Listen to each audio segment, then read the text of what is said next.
Chapter 4. The Walls Will Fall Down. I didn't know about the fighting.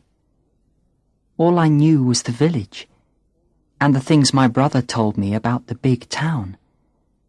No one told me about fighting. There are so many things that I don't know. Right now, I don't know where I'm going. I only know that I'm leaving my village. Chris has a jeep, and he says that he will drive me to the children's house. I know it's a jeep because my uncle had a jeep once. Chris's jeep is very dirty. That's because the earth roads are wet now. I get into the jeep with Chris, and we follow the soldiers out of our village. I'm leaving my home. I'm leaving everything I know. I'm thirsty, and Chris gives me water from a strange flat bottle. It's got a kind of coat on it. Chris says that it's a soldier's water bottle, and it's like that to keep the water cold. It's good water. There are no flies in it, and it's not green like the water from the river. Why do people fight? I ask Chris. I don't know, says Chris. He sounds very tired. I don't know why men fight each other. All I do is take photos and tell stories. I love stories. My grandmother often told me stories about our family and what happened a long, long time ago. I tell Chris this. I don't write stories like that, says Chris. I write stories about things that are happening now. I write for a newspaper in England. I tell people a long way away about people like you, he says. About me? I ask. Are you going to tell my story? Maybe, says Chris. Is that okay? I think about it. Yes, I decide. That's okay. My newspaper likes stories about children, Chris says. He sounds angry, but I don't know why. Tell me about your family, says Chris. So I tell Chris about my family. I can do that. But I can't talk about the men. There are no words for that. The words don't want to come out. I will never tell anyone about those things. I tell Chris about my parents and about my brother and sister. I want people to know about my family. Chris says he will tell people all about them. He'll tell them about how my father worried about the rain. He'll tell them how my sister wanted to be a teacher, like my brother. And he'll tell them about me and my white bicycle. I tell him how my mother looked after the house.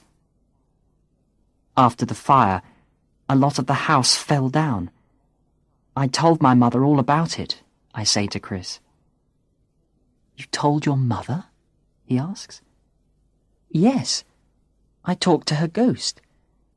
You know that after they die, people go away very slowly. I don't know a lot about ghosts, I tell Chris, only what my grandmother told me. She said that you can't see them and you can't hear them, but you know that they're there. I think that your grandmother was right, says Chris. When you go to a village after people die, you can feel them there. I'm happy that Chris understands. I like Chris. He is my new friend. I think he understands. He says that he often comes to my country. He likes it very much. I tell Chris that I'm worried about my house. I'm not there now, I tell him. Perhaps all the walls will fall down. Then there will be no more house. I'm sorry, says Chris, but you can't stay there. It's too close to the fighting.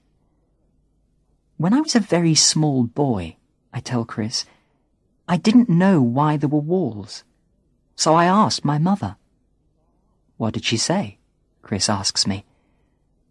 She told me that the walls hold up the roof, and you need the roof so you don't get wet when it rains. So I went outside to look at the roof, but it was raining, and I got very wet. Chris laughs. I was very small, I tell him.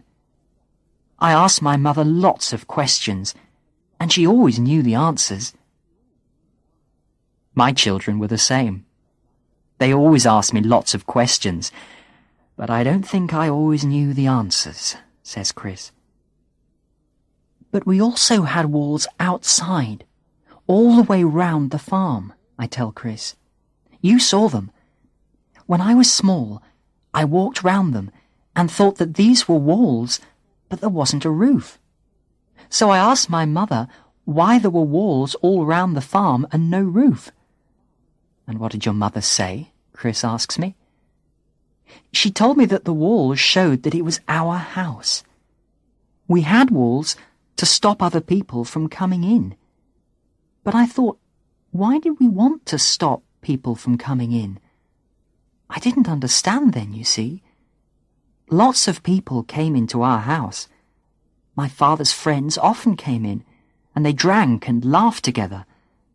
I heard them when I woke up in the night, and in the morning my father had a headache, and we all walked very quietly. Chris laughs. I like his laugh. I know just how your father felt, he says. When I drink too much, I get headaches too. My brother had friends in the house too, I tell Chris. Sometimes people came to buy animals and to sell them, and the doctor from the next village came into our house once when I hurt my head. So I thought and thought, and then I asked my mother about it again. And what did your mother say? Chris asks again. She told me that there were other people in the world, people who weren't nice. She told me that there were people on the other side of the river. They didn't like us, and they didn't want us to live on our farms. So we had walls. And my mother told me that the river was our wall too. It was so big, no one could cross it, so we were safe. I didn't understand then. I thought, how can a river be like a wall? But I understand now. And my mother was wrong. I thought that she knew all the answers, but she didn't. She didn't know that the people could cross the river. She thought that we were safe. And when the people came from the other side of the river, the walls didn't stop them. The river didn't stop them. Chris is quiet. We're going slowly along the road. The road is very bad because of the rain. The guns are louder now. We're driving past a village, and I can see that there has been a fire here too. It's all black, and it smells like our village. It's a very bad smell. We drive slowly, but we see nobody. It's another village of ghosts.